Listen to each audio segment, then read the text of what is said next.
I'm glad that you asked me that question because I think we in media do not talk enough about that. So synthetic media or synthetic age is upon us. It's the age where synthetic technologies or technologies created with machine learning and AI are going to be omnipresent. They're going to be cheap. They're going to be mass readily available. They're going to be almost like plug and play type of technologies. And I think that we as media organizations need to understand what is our take on this, how we're going to be treating that. And I need to be very clear. I am a very big supporter of synthetic technologies overall. But I say it with a big caveat that deep fakes aside and the synthetic media contributing to disinformation, misinformation, and our efforts to combat that our efforts are very, very important. But I think when we talk about deep fakes and misinformation and all of that, because of that, synthetic media actually gets a very bad name because of that inside the media organizations. And I am of the opinion that we are missing the point, because we can, if we grasp that technology well, that technology can help us do all sorts of wonderful things. It will be great for audience engagement. It will be great for your growth of the audience around the world, because I'm thinking like, let's imagine when the BBC. So we had 27 teams at the BBC for different languages. Then we decided to launch another, dozen of them. But what if another media organization decides to launch 100 languages at the same time?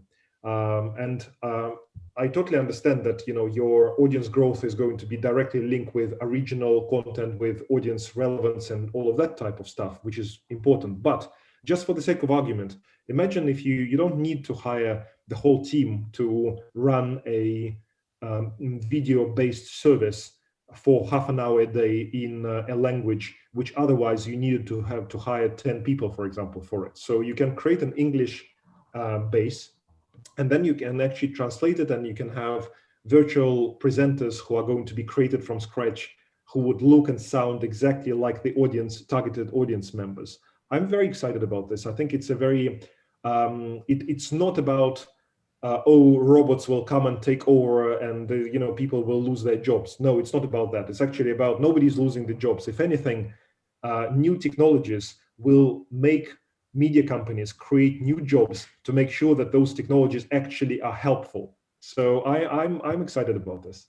We have seen those examples, and I am looking very attentively at the synthetic media market since I started being interested in this. And the opportunities of personalized messages, of individual messages in dozens of languages, especially if you are multilingual, multinational corporate structure.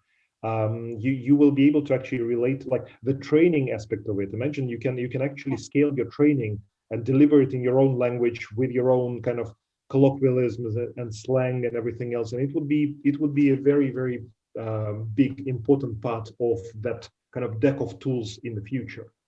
And I 6 years ago at the BBC, I worked on the project. I led the project of trying to automatically translate English language videos in Russian and Japanese, not touching the video itself. So not actually importing videos and downloading videos, but actually only translating English text into a vernacular language automatically, extracting it first automatically, then converting it into another language automatically, and then assigning artificial synthetic voices automatically to each paragraph, and having exactly the same video at the end without actually nobody editing it, all automatically. And it was a very controversial thing at that time, because the journalist would say, oh, the quality will be bad, who would want it? But actually, we went to the Japanese audiences at that time, and they said, well, if this allows you to give us 20 videos a day rather than 3 videos a day, of course we would like to see it. And especially if you frame it in a way saying, created with the help of automated technologies, why not?